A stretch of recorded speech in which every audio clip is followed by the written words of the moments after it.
Otra vuelta para comunicar eso, pero sí, eso. Pero día a día hay una lista de pero eso es así, no me estoy de acuerdo.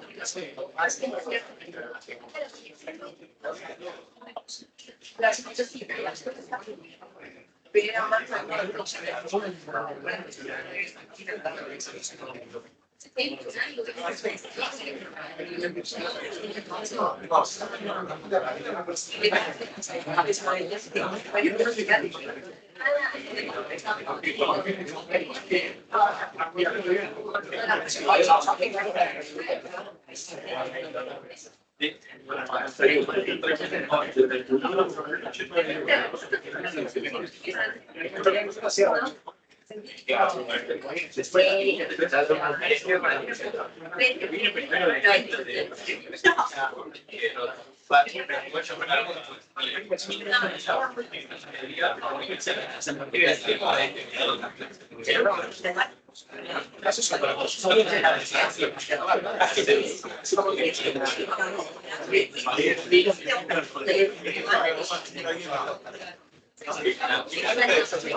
Bueno, chicos.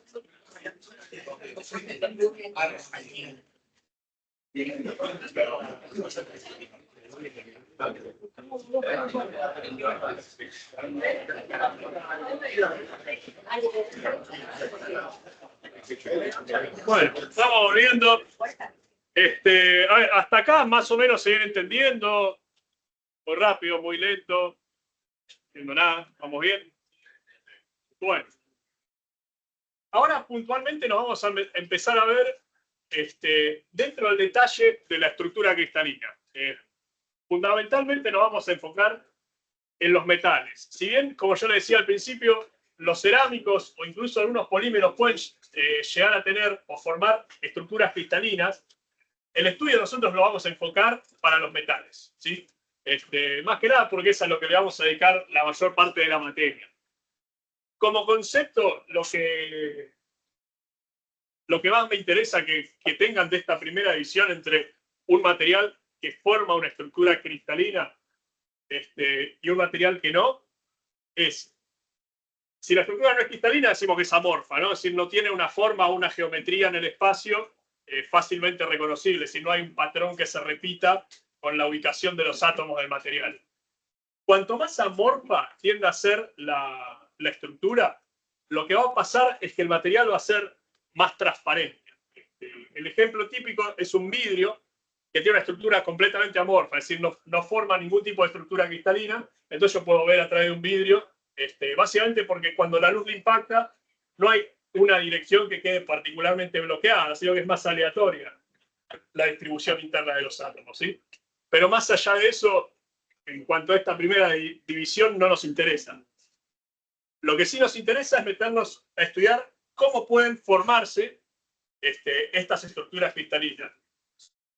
Para eso vamos a tomar un modelo o vamos a suponer que cada uno de los iones del metal base es una esferita rígida, ¿sí? Que ocupa todo el volumen de los electrones, hasta los electrones de la última capa que tiene. Eso es una esferita, están todas tocándose una con la otra, ¿sí? Si ustedes se lo tratan de imaginar, si yo quiero, digamos, llenar un volumen todo con esferitas, las puedo ubicar de un montón de maneras diferentes y formar patrones regulares, ¿sí? En líneas generales se dice que hay 7 formas o 7 patrones típicos que puedo llegar a formar con los metales más comunes de uso en ingeniería. Que ahora las vemos. Están acá.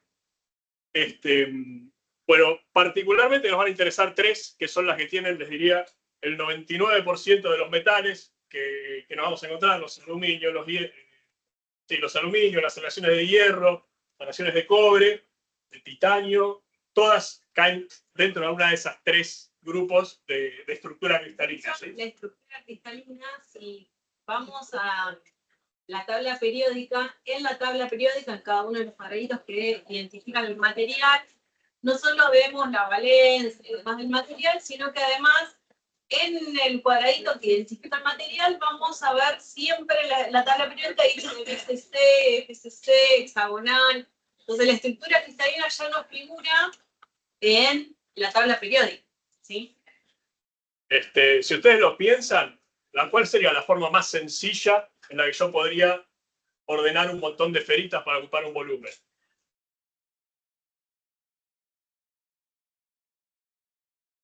Lo más fácil sería ir haciendo cubitos, ¿no? Con una esferita en cada esquina. Esa es la estructura cristalina que se conoce como cúbica simple. No aparecen muchos metales, pero es como la primera aproximación que tenemos, la forma más sencilla de orientar o de ubicar todos los iones en el espacio. Para clasificar las estructuras cristalinas, básicamente lo que vamos a hacer es tomar la unidad más pequeña que se repita de forma regular en toda la estructura, ¿sí? En este caso, fíjense, es un cubo, tiene todos los lados iguales, en cada esquina tengo una de estas esferitas, y además tengo en el centro de cada cara del cubo una esfera más. ¿Se llega a entender cómo está en 3 dimensiones la estructura? ¿Más o menos? Bien. No sé quién habló, pero sí. Es decir, ¿cómo voy a caracterizar o cómo voy a diferenciar una estructura cristalina de otra? Es básicamente por cómo se van a ubicar los átomos en el espacio.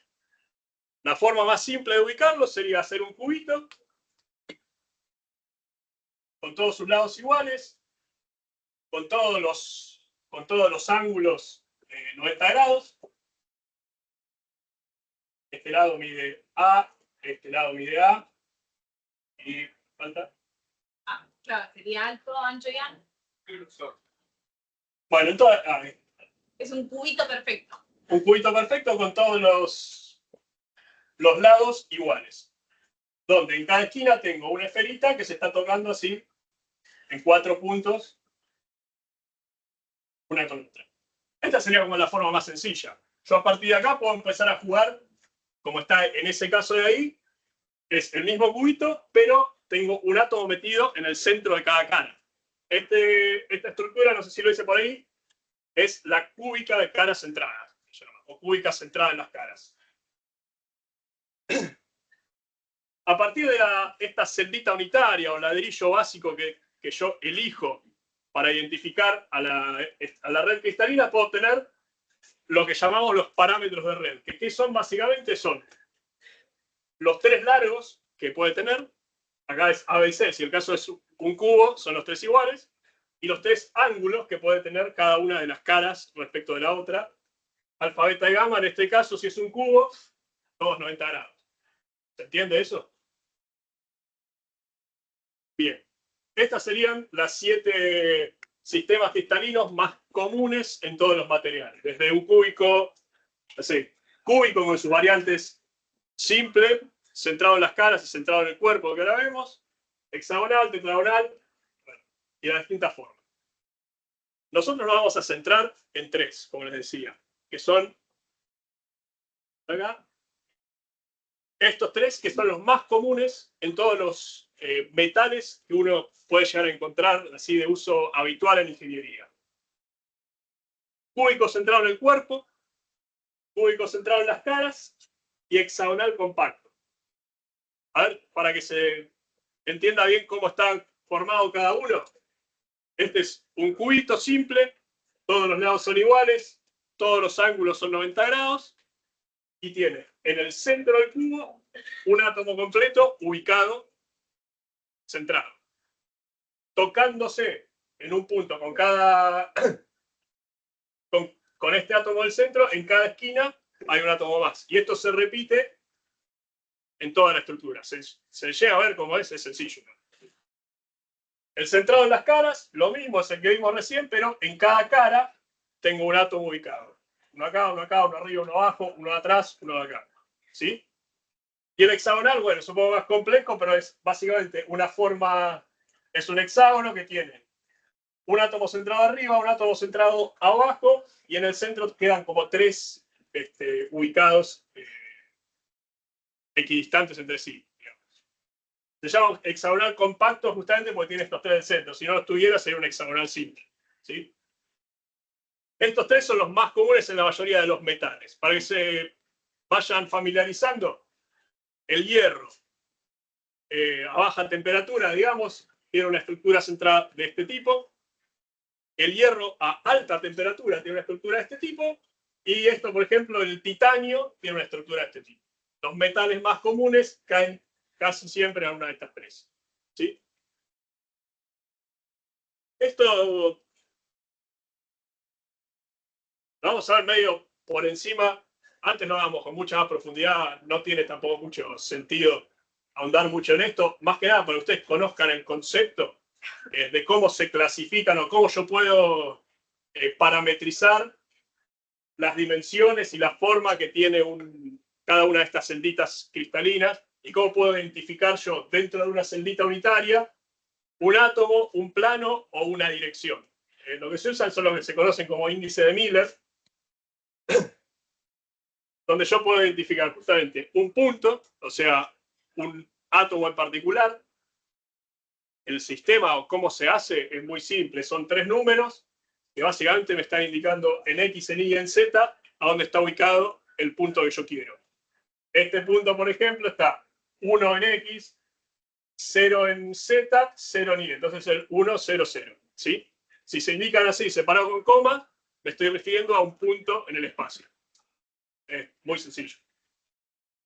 De la misma manera puedo indicar una dirección, que básicamente partiendo del origen hasta un punto, es la dirección que estoy teniendo. En este caso, por ejemplo, esta flecha o este vector es el 1, 1, 1, pues es una flecha que parte del 0 y va hasta la posición 1 en X, 1 en Y y 1 en Z. Si se indica así entre corchetes, estoy indicando un vector o una dirección dentro de la red cristalina. Y por último, el que por ahí es un poquito más confuso, es yo puedo indicar un plano dentro de la red. ¿Cómo es el sistema? Se indica entre paréntesis y yo estoy indicando para cada eje dónde corta ese plano, ese eje. En este caso, por ejemplo, corta en el 1 de Z, en el 1 de Y, y en X no lo corta, entonces pongo un 0. Si lo indico entre paréntesis, estoy haciendo referencia a un plano. Si lo cortara en un número negativo, respecto de donde yo pongo el 0, lo que se pone es en lugar de ponerle menos, se le pone un guión arriba, un simbolito de vector. Es nada más una nomenclatura. Acá tienen todas las posibilidades de todos los planos que yo podría llegar a formar, ¿no? Fíjense, acá tengo el ejemplo del 1 con el sombrerito. 1, 1 es este plano así cruzado. Esto realmente no tiene una gran aplicación práctica, al menos a la ingeniería cotidiana. Lo menciono para que tengan una referencia, por si alguna vez lo ven, pero no, tampoco se vuelvan locos tratando de estudiarse todos los planos, todos los índices de Miller, porque no, realmente no hace el caso. Bien. Vamos con un concepto. Factor de empaquetamiento. ¿Qué es el factor de empaquetamiento? Es, conceptualmente, de cada celdita unitaria, cuánto espacio hay ocupado por átomos respecto del volumen total del cubo o hexágono o la figura que sea. Es como la densidad, pero átomos. Es que para ahí vamos, justamente. En realidad lo que más me interesa saber del factor de empaquetamiento es cuánto espacio me queda libre. Porque como vamos a ver en un ratito, el espacio que me queda libre, yo lo puedo ocupar con otro material. Eso es un poco conceptualmente lo que interesa del factor de empaquetamiento, ¿sí? De hecho, si ustedes siguen acá en la presentación, van a ver que esto termina calculando la densidad teórica de un metal. Es decir, si yo conozco todos los parámetros de red, la forma que tiene y el número atómico de cada uno de estos iones, puedo estimar la densidad que va a tener el material, ¿sí? Que esto está hecho acá. Densidad teórica. Cualquier cosa en la clase que viene, esto resolvemos paso a paso, pues está acá el ejemplo, cómo calcular el factor de empaquetamiento para un cúbico centrado en el cuerpo. El cálculo es sencillo, igual es con Pitágoras, encontrar la relación entre el parámetro de red y el radio atómico. La clase que viene lo vemos paso a paso y lo resolvemos porque no tiene mucho sentido marearse con eso tampoco. Para los tres casos está calculado para el hexagonal, para el cúbico centrado en el cuerpo y el cúbico centrado en las caras, está calculado el factor de empaquetamiento. Por ahora lo que me interesa que ustedes entiendan es que el factor de empaquetamiento es del volumen que tiene la celdita unitaria, cuánto está ocupado por átomos y cuánto está libre, ¿no? Cuánto es espacio vacío. Ahí pueden ver para el centrado en las caras, te da 0,74. Para el centrado en el cuerpo te da un número más chico, si no lo recuerdo, justamente porque está más lleno de átomos. Bien. Y esto que decía de la densidad teórica. Si yo conozco además del factor de empaquetamiento, el número atómico y el volumen atómico de ese material puntual, puedo calcular una densidad teórica, en este caso para el cromo, que si la comparo con la densidad real, ven que me da un número relativamente cercano.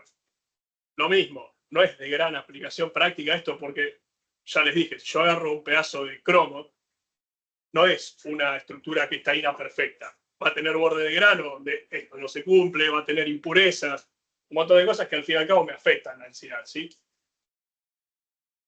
Bien. Y una breve mención también, lo que les decía antes, la estructura cristalina no es solamente propia de los metales. Yo puedo tener estructuras iónicas que también formen una red cristalina. Muchas veces, caso típico, las sales.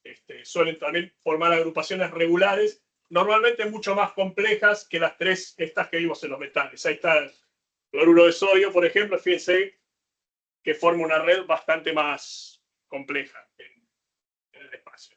Pero sigue siendo una estructura cristalina en el sentido que es algo que se repite periódicamente. Bien.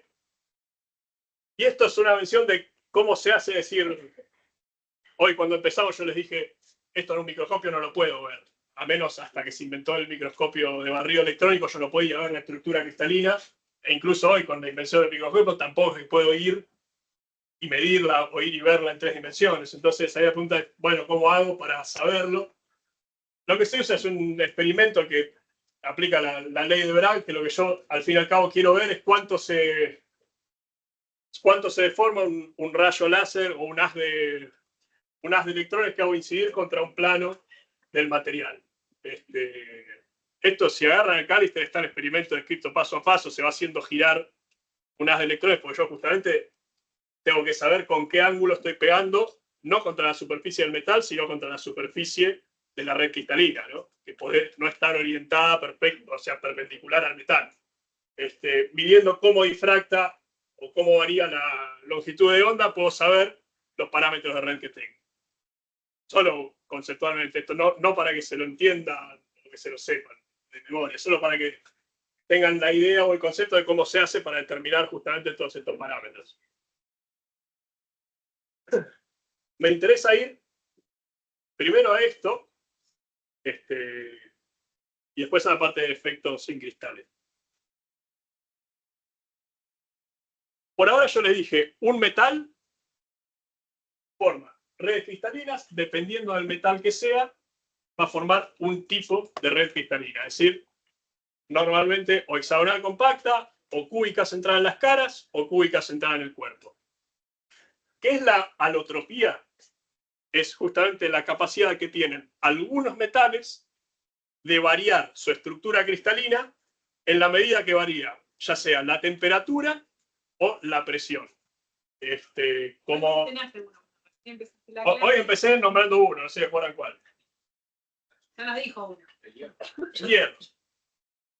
Esto, digamos, vamos a trabajar un montón, pero es justamente la propiedad que hace que el hierro sea tan usado, porque yo, calentándolo y enfriándolo, varía su estructura cristalina, y esto me permite incorporarle más carbono, menos carbono, es lo que le da la capacidad de templarse, de hacerle diferentes tratamientos térmicos, y que varíe muchísimo sus propiedades solamente calentando y enfriándolo. Es decir, puedo partir un pedazo de hierro que sea muy dúctil y muy blando, y solo con un proceso de calentamiento y enfriamiento llegaron a un material durísimo y muy, muy frágil. Esto sirve mucho, obviamente, para el proceso de fabricación, para fabricar una pieza que conviene sea blanda, y después al final de todo le hago un tratamiento térmico y queda algo durísimo. Acá tienen otros ejemplos de materiales que tienen cambios de estructura cristalina con la temperatura. Uno por ahí que vale la pena mencionar, no sé si está acá. No, pero el estaño también tiene un cambio alotrópico, por ejemplo, que una particularidad que tiene es que se da a una temperatura más o menos de 20 grados. Si yo tengo estaño puro, cambia su estructura cristalina más o menos a 20 grados. ¿Esto qué problema trae? Imagínense que yo tengo un pedazo de estaño puro, tiene que estar. En un mismo día yo puedo a la mañana tener menos de 20 grados y a la tarde tener más. Con este cambio de estructura cristalina, el estaño se hace polvo directamente, porque rompe sus enlaces al fin y al cabo. Esto en un momento se conocía, creo que es la peste del estaño, que decían que justamente piezas que pueden ser chapas estañadas, que se usaba una chapa de hierro recubierta con estaño para protegerlo de la corrosión, en un día muy frío, que después a la tarde pasa a hacer calor, la chapa, la protección o el recubrimiento de la chapa se hace polvo y es como que se descascara toda. Hoy, obviamente, algunos de ustedes podrán decir, yo tengo estaño en mi casa y eso no pasa. Si yo le agrego muy pequeños porcentajes de impurezas, esa temperatura de cambio alotrópico se hace muy baja, se va a menos 50 grados, entonces ya no lo vas a ver en un pedazo de estaño que tengas para soldar. Pero si tuvieras estaño puro, sí lo vas a poder ver. El caso del hierro, que es el que está descrito acá,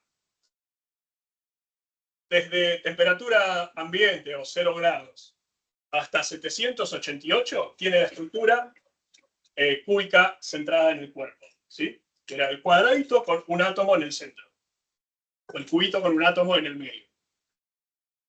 A ese hierro se lo conoce como hierro alfa, o hierro en estado alfa. En realidad es hasta 910 grados, creo. Cuando yo paso de 910 grados, el hierro cambia a cúbico centrado en las caras. Esto después hay alguna animación por ahí que muestra cómo es que se da el cambio, ¿no? Pues si no parece medio raro, como que paso esa temperatura y por arte de magia se convierte, pero en realidad lo que va pasando es que al estar más caliente tiene más movilidad y le conviene, o es más estable acomodarse de esta manera. A partir de esa temperatura se pasa a conocer como hierro gamma, que es justamente cúbico centrado en las caras. Y si yo paso de 1480 grados, vuelve a ser cúbico centrado en el cuerpo. Esto es el cambio alotrópico del hierro. Fíjense dónde está la diferencia fundamental. Lo que acá pone como parámetros, esto es el largo de la celdita, ¿no? El largo de uno de los lados. medio en Armstrong. Piense que, obviamente, en la medida que yo aumento la temperatura, acá a 700 y pico de grados, aumenta muy poquito, de 2,86 a 2,9 prácticamente no hay variación. Pero yo paso este límite de 910 y apenas lo paso, pega un salto, el parámetro es como que cada uno de estos celditas unitarias se agrandó un montón, pasa a medir 3,6. Y si lo sigo calentando, vuelve para atrás y es 2,93. ¿Sí? Se están preguntando, ¿y qué es el beta? ¿No? Porque, si fijan, entre el alfa y el beta no hay cambio alotrópico. Esto es básicamente porque a 780 y pico grados, el hierro lo que pasa es que deja de ser magnético. No sé si habrán visto una vez, si vos calentás un pedazo de hierro y le estás tratando de pegar un imán, llega a un punto donde el imán se le deja de pegar. Es algo que hacen mucho en los herreros, o la gente que fabrica cuchillos. Muchas veces para no estar con un termómetro tratando de ver la temperatura, está con un imán tratando de pegarlo. Cuando se deja de pegar, sabes que llegaste a 780 grados. Queda con una letra alfa y beta, queda separado, porque antes se pensaba que eso se debía a un cambio alotrópico, después se descubrió que no, en realidad. Y este es el punto de Curie, se llama el hierro. Y recién el cambio alotrópico se da más arriba a 910. Bien.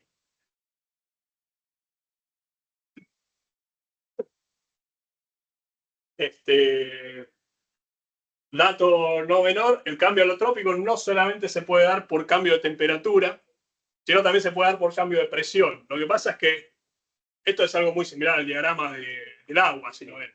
Lo que pasa es que en ciencia de los materiales, normalmente el cambio de presión mucho no interesa porque nosotros trabajamos con materiales en estado sólido. Entonces yo no puedo cambiar la presión a la que está sometida. Bien.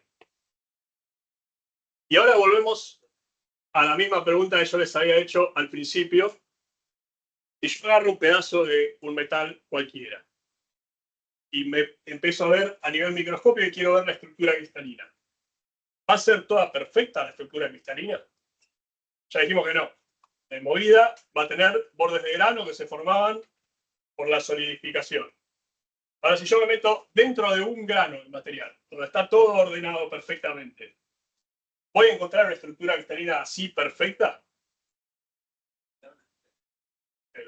Se llama efecto del cristal, ¿no? Pero claramente no. ¿Qué me puedo llegar a encontrar? ¿Se les ocurre? ¿Cómo sería?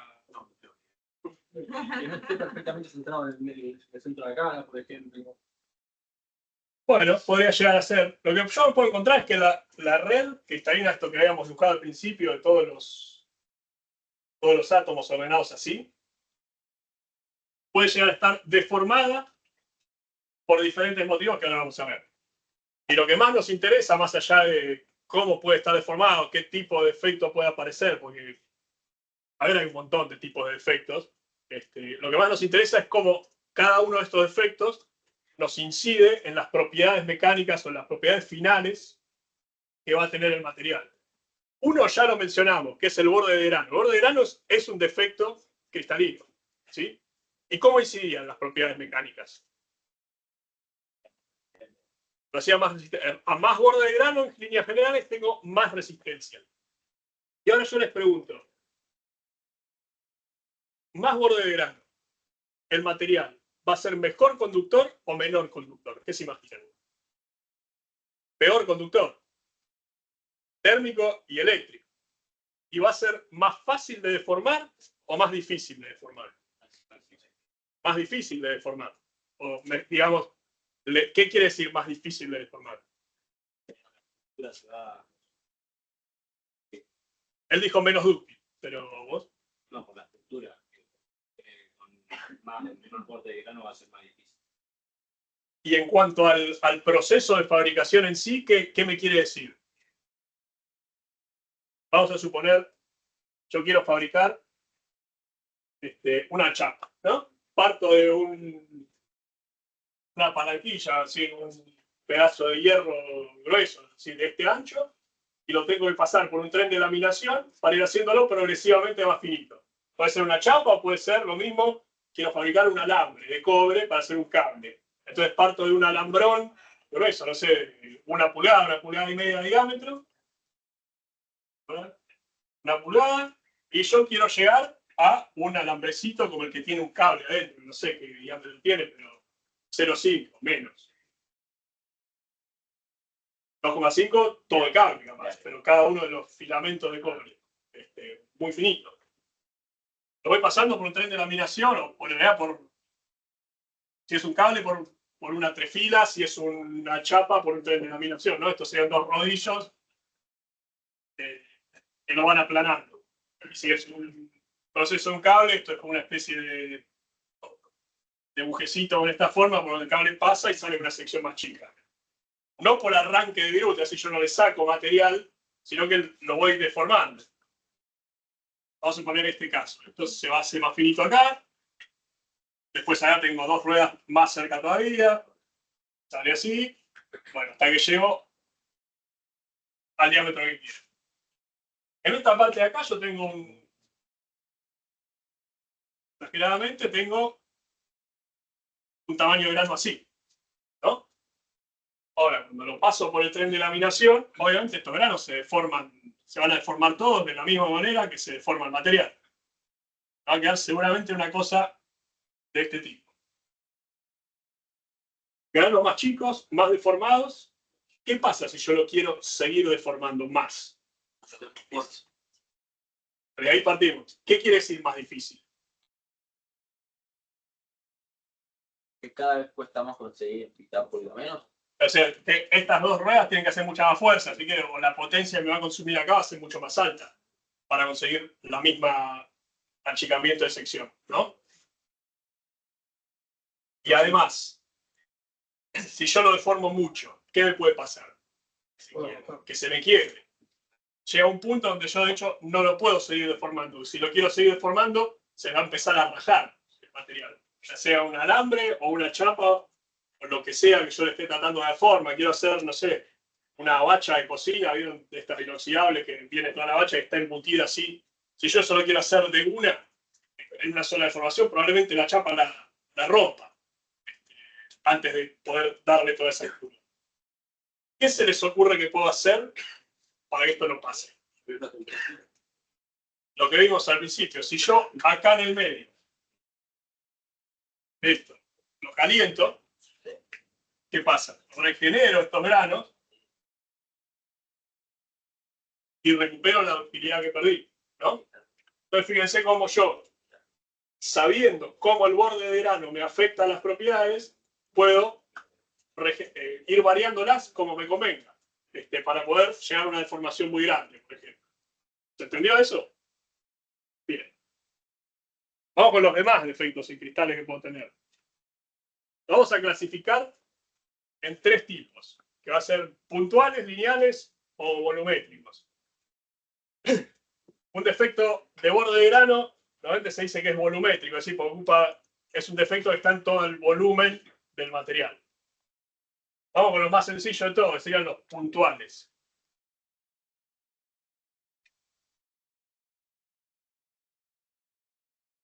Un defecto puntual, en la parte más simple de todas, es en la red cristalina, como debería ser perfecta, o falta un átomo, o sobra un átomo en un lugar donde no debería estar. Cuando falta un átomo lo llamamos una vacancia, cuando sobra uno es un defecto autointersticial, decimos. ¿Qué va a pasar si yo tengo un átomo que falta o uno que sobra? Acá no está dibujado, ¿no? Pero en la red cristalina. Imaginen que yo tengo esto así y este átomo falta. Este ordenamiento se va a mantener así. Se van a tender a deformar todo, ¿no? Esto que era una recta va a tender a hacerse como así.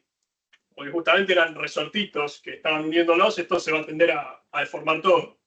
De igual manera, si acá esto estuviera y yo tengo un átomo metido acá, ¿qué va a pasar? Se va a separar todo, va a quedar toda deformada. ¿Esto va a afectar mis propiedades mecánicas?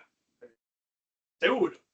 Cuanto más defectos de este tipo yo tenga, los resortes, estos que están uniendo toda la estructura, están como más comprimidos, ¿no? Es como que si tuvieran una precarga. Esto, una analogía, ¿no? Pero entonces, básicamente, si yo lo quiero deformar, me va a costar más, ¿sí? De igual manera, el defecto de intersticio, es decir, de un átomo donde no debería estar, puede ocurrir con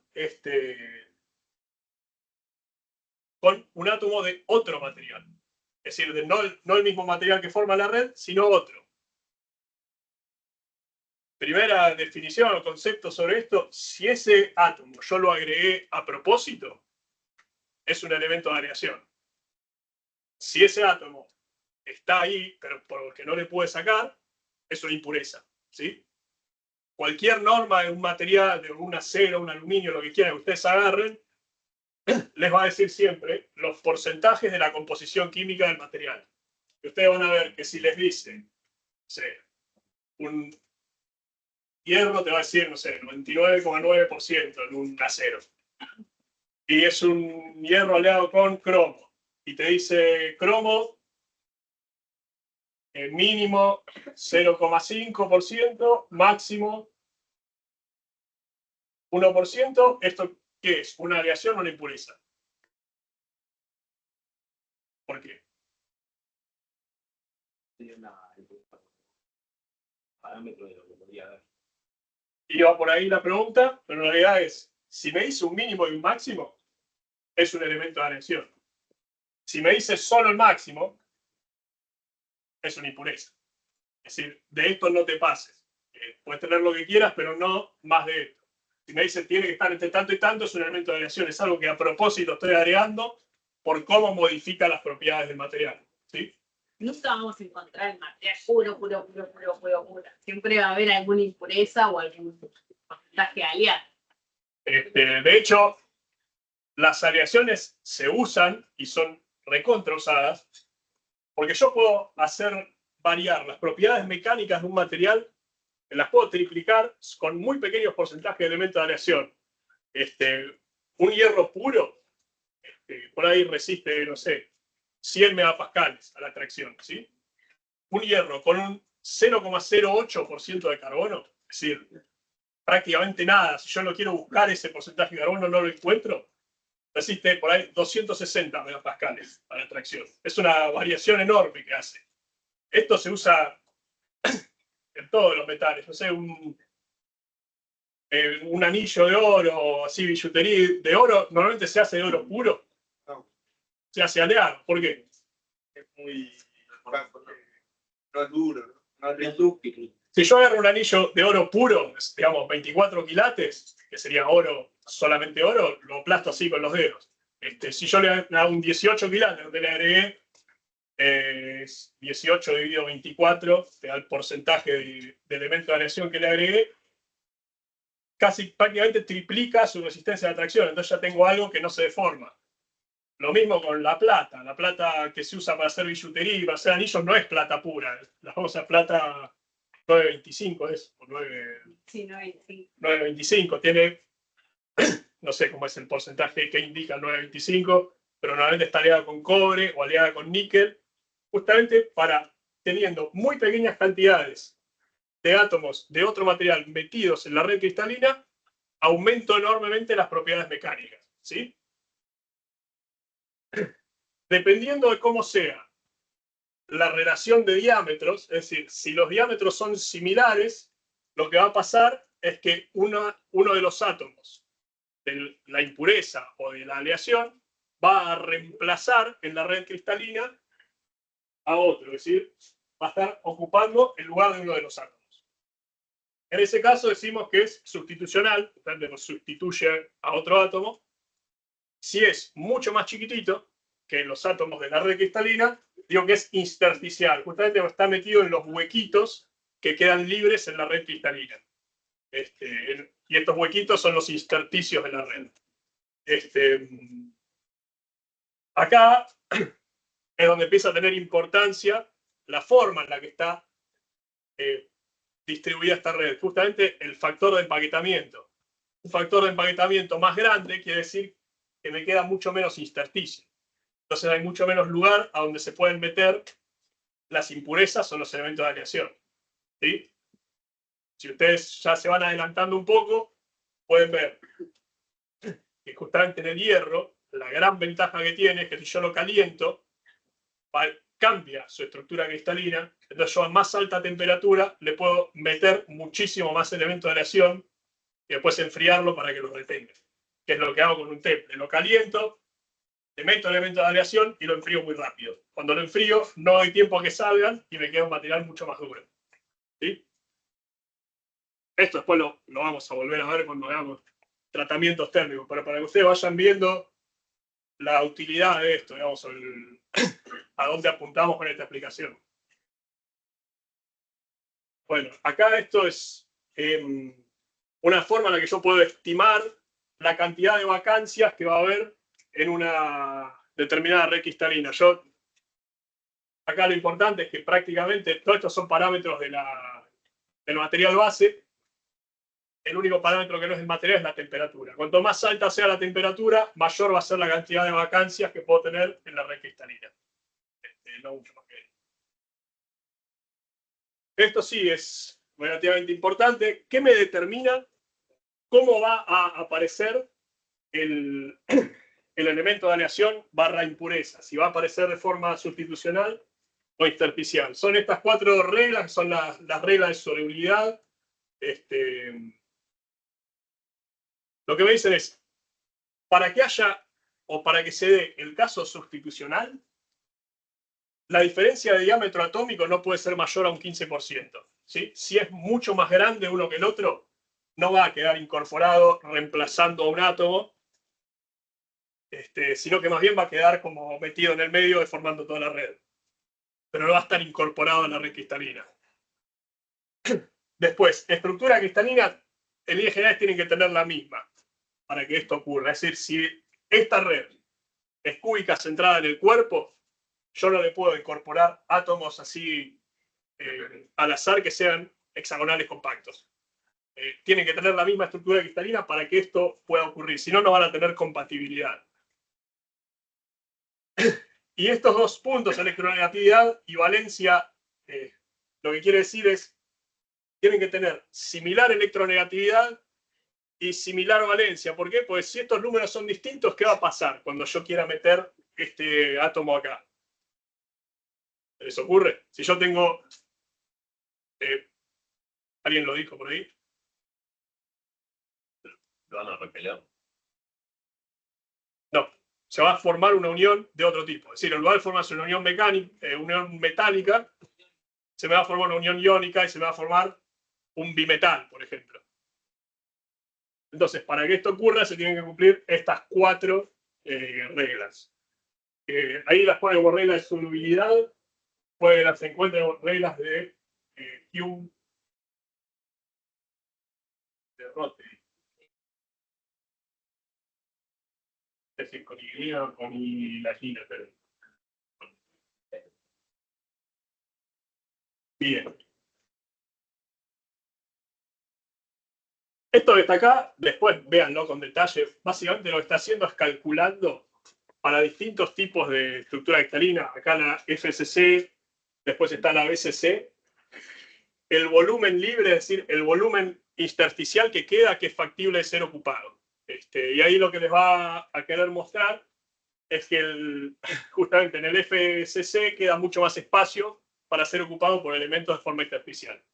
No tiene sentido está calculando el volumen de este rombo de 3 dimensiones, restando 0 al cuadrado y llega a estos resultados. Pero no tiene sentido el desarrollo matemático, lo que importa es el concepto, que una estructura cristalina tiene mucha más capacidad de alojar átomos que otra.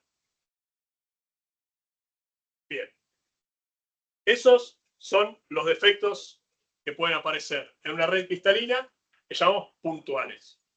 O me falta un átomo o hay uno donde no debería estar. Ahora vamos con los lineales.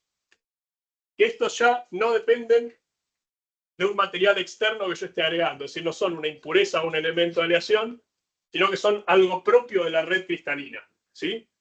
Y me van a afectar a las propiedades mecánicas del material de manera diferente.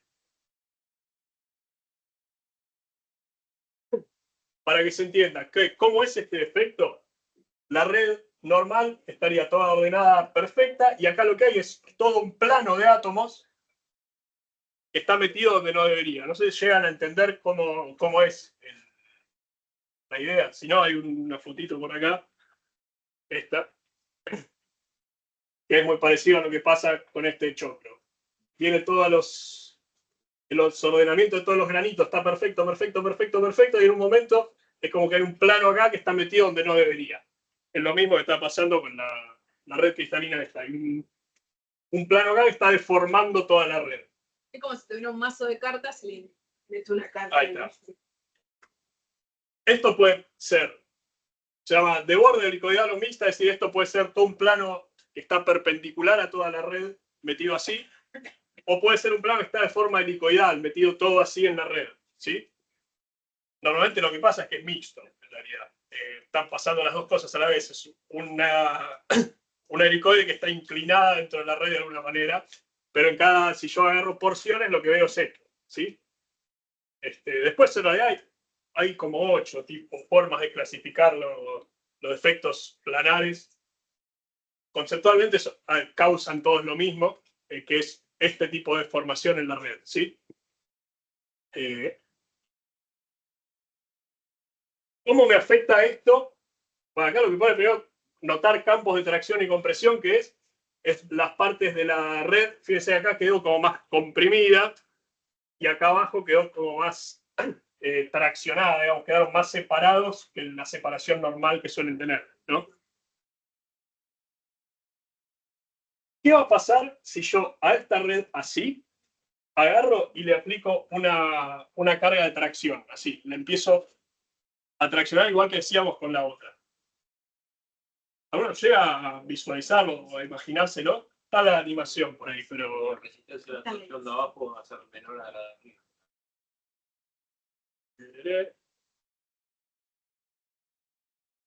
Ah, sí, ahora lo vemos, pero falta Ahora la vemos. un poquito. Básicamente lo que va a pasar, si yo esto lo empiezo a tironear, es como dijeron por ahí, en una parte va a ser más resistente que en otra, el material, ¿no? Lo que va a terminar pasando es como que este plano, acá en la parte que está más separada, llega un momento, si yo empiezo a deformar, se empieza a acercar más rápido que lo que se acerca acá arriba, porque acá abajo es más blando o menos resistente, ¿no? Entonces, este plano lo que va a hacer es desplazarse de posición cuando yo llego a cierto límite. Ahora lo vemos en la animación y se va a ver más claro, porque por ahí es medio difícil de imaginar. Pero al fin y al cabo, ¿qué es lo que me termina generando? Que todos estos planos que yo sí o sí voy a tener en el material, pues esto ocurre siempre, digamos. Es imposible o muy difícil conseguir un cristal perfecto. Siempre va a tener algún plano que quedó mal ubicado por cómo se enfrió. Llegó un momento que cuando se acabó todo el calor latente de fusión, se tuvo que pasar a estado sólido. Parte del material va a quedar así, digamos. ¿Qué es lo que va a pasar o cómo veo yo esto? Lo veo como yo empiezo a traccionar el material y va a haber un momento que está entre el periodo elástico y el periodo plástico, donde yo voy a tener deformación prácticamente sin aumentar la carga que le hago, ¿sí? ¿Cómo lo vería eso en el diagrama de ensayo de tracción?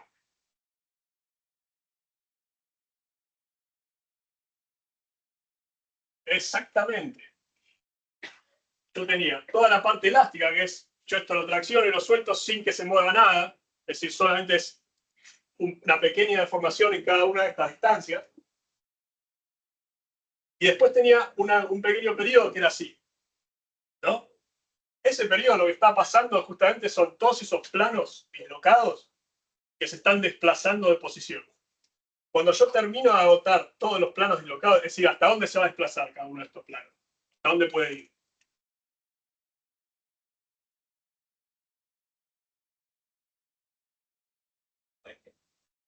Se van a ir corriendo hasta la puerta.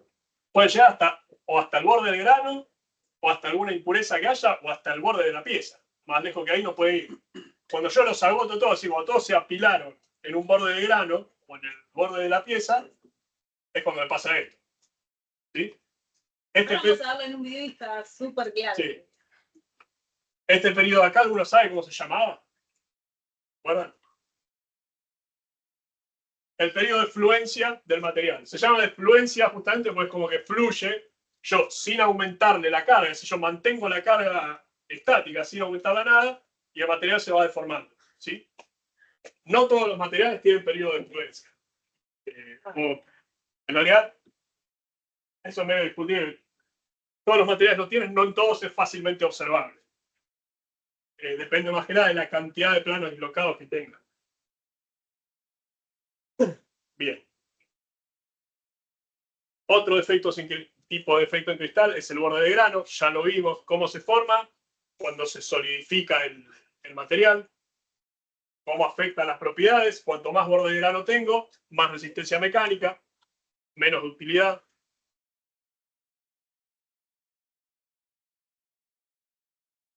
Y sobre el borde de grano nos queda hablar de este concepto, que es la isotropía o anisotropía. ¿Ahora sabe qué quiere decir que un material sea isotrópico?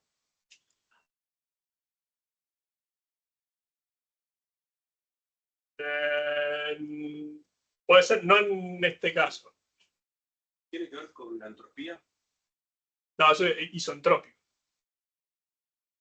Un material es isotrópico cuando no importa la dirección en la que yo lo mire, tiene las mismas propiedades. ¿Cómo se entiende esto? Y volvemos vamos al esquemita este. Supongamos la red perfecta, sin ninguna impureza, sin nada. Si yo le aplico una carga de tracción así, ¿va a resistir lo mismo? Es decir, ¿me va a poner la misma fuerza en contra que si yo lo tracciono así? ¿Y si yo lo tracciono así? Sí. No. Así tiene, los resortitos, esto lo estamos imaginando, están orientados de una manera totalmente distinta en este sentido que en este, o si esto lo hace en el espacio, en una dirección cruzada de cualquier manera, ¿no? Entonces, ¿esto es isotrópico? No, es anisotrópico. Ahora, yo agarro un pedazo de hierro y lo ensayo en todas las direcciones que se me ocurran y las propiedades dan lo mismo. Sí, porque no están todos alineados, ¿verdad? Ese era el concepto al que queríamos llegar. ¿Se entiende por qué un material que individualmente es anisotrópico, cuando tengo mucha cantidad, puede ser isotrópico? Porque estadísticamente, en cualquier dirección que lo agarre, voy a tener siempre granos que están orientados en promedio de la misma manera. ¿Llega a ver esto? Bien. Entonces podemos ver el video.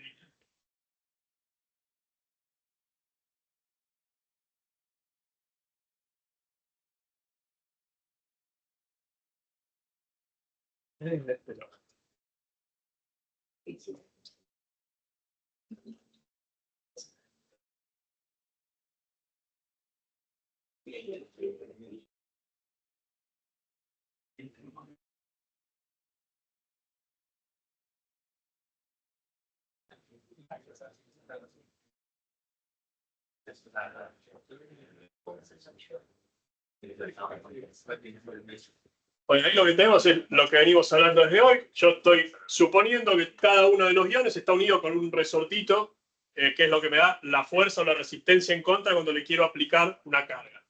¿Sí? El primer caso, el más sencillo de todos, es una red perfecta a toda pareja. Ahí lo estoy formando dentro del periodo elástico. Cuando me paso al periodo plástico. Tengo una deformación que cuando vuelvo no la recupero. ¿Sí? ¿Se entendió hasta ahí? En este caso lo que tengo es lo mismo, pero lo que les decía acá, respecto de la carga, la giré, la estructura. ¿Sí? Entonces, ahí lo que muestra es, en este sentido, con menos carga, genera una deformación plástica. Es decir, es menos resistente en un sentido que en el otro. Bien. Acá, ¿qué es lo que agregué? ¿Qué tipo de efecto? Un lineal, un plano dislocado. Metí no sé cuál de los dos fue, pero metí un plano dislocado ahí que me está deformando toda la red. Algunos de los resortes están quedando más comprimidos y otros menos.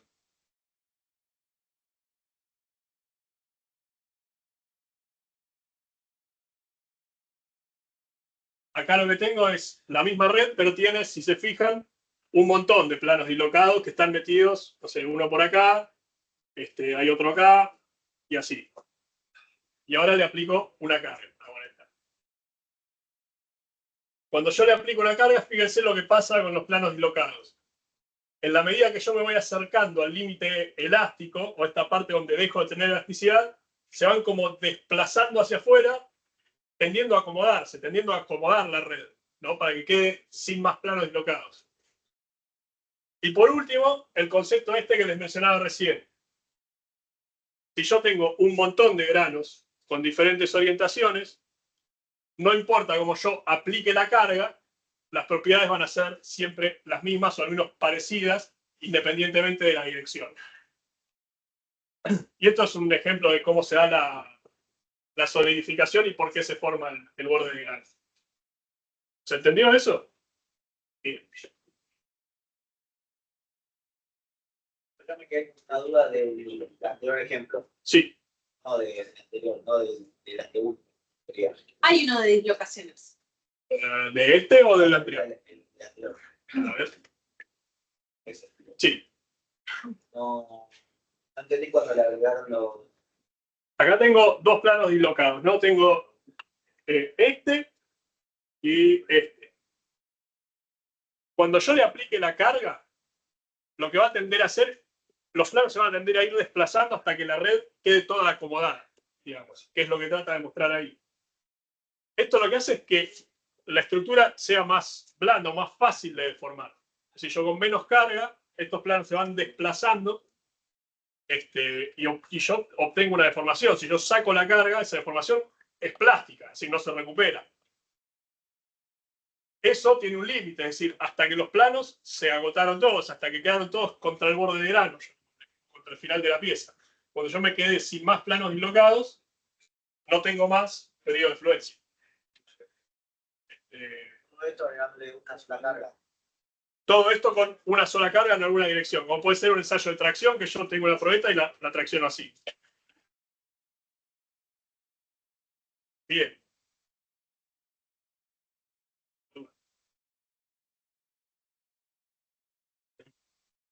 El último tipo de defectos en cristales que puede aparecer, no tiene gran influencia en las propiedades mecánicas, pero lo mencionamos porque es probable que se lo encuentren en algún lado. Ese se conoce como maclas, que es otro defecto planar. Maclas es una traducción medio rara, no sé, pues está traducido así. En inglés es twin plane, que sería un plano gemelo. Básicamente es el ejemplo más fácil de cómo se puede formar una macla si yo tengo una pieza metálica y por ejemplo, la doblo o le pego un martillazo. Cuando yo genero esa deformación, en alguna parte tengo un plano donde pasó por el medio de los granos, ¿no? Y los dobló, básicamente. En esa parte donde se dobló me queda justamente, esto es un espejo como si estuviera reflejado acá, ¿no? Es la parte donde mecánicamente deformé la red cristalina, ¿sí? A ese plano o a esa línea donde queda la deformación se la llama macla. No ocurre por deformación estática. Si yo lo hago despacito, lo que me va a pasar es esto, ¿no? Se van a ir desplazando los planos dislocados y así. Pasa si yo, por ejemplo, le pego un martillazo a la pieza, ¿sí? O también puede pasar por un tratamiento térmico, o algo por el estilo. Y los defectos planares son los que ya estuvimos mencionando, el borde de grano, básicamente.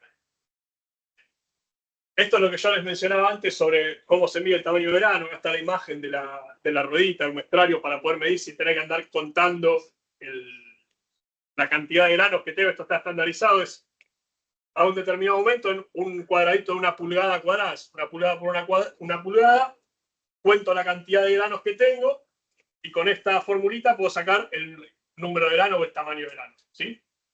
Y eso está en la norma que lo estandariza.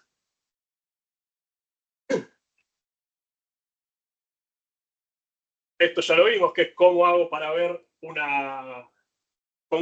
el borde de grano en el microscopio. Esta es una probetita típica. El material que yo quiero ver es este, ¿no? Es el pedazo de metal que tengo ahí. Normalmente lo que se hace es se lo recubre con plástico para que sea más fácil de manipular y de pulir, y además para que entre en el portaobjetos del microscopio. Después en el laboratorio lo vemos, tenemos una maquinita que para hacer estas probetas fundiendo plástico. El otro tema para el de manipular, porque la grasitud de las manos influye o puede contaminar el tema de la muestra. Entonces, nosotros no tenemos que tocar nunca el tema de la muestra porque la grasitud estaría mostrando algo que no es. Bien. Discusión va a quedar para la clase que viene. Lo último que quedó para ver este videito.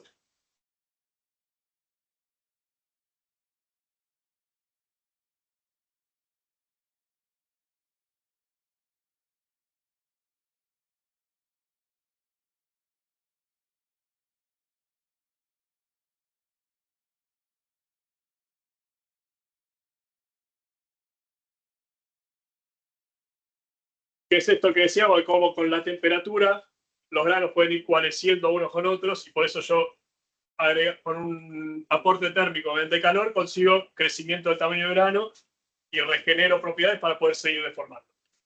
Muy sencillo. Por hoy estamos.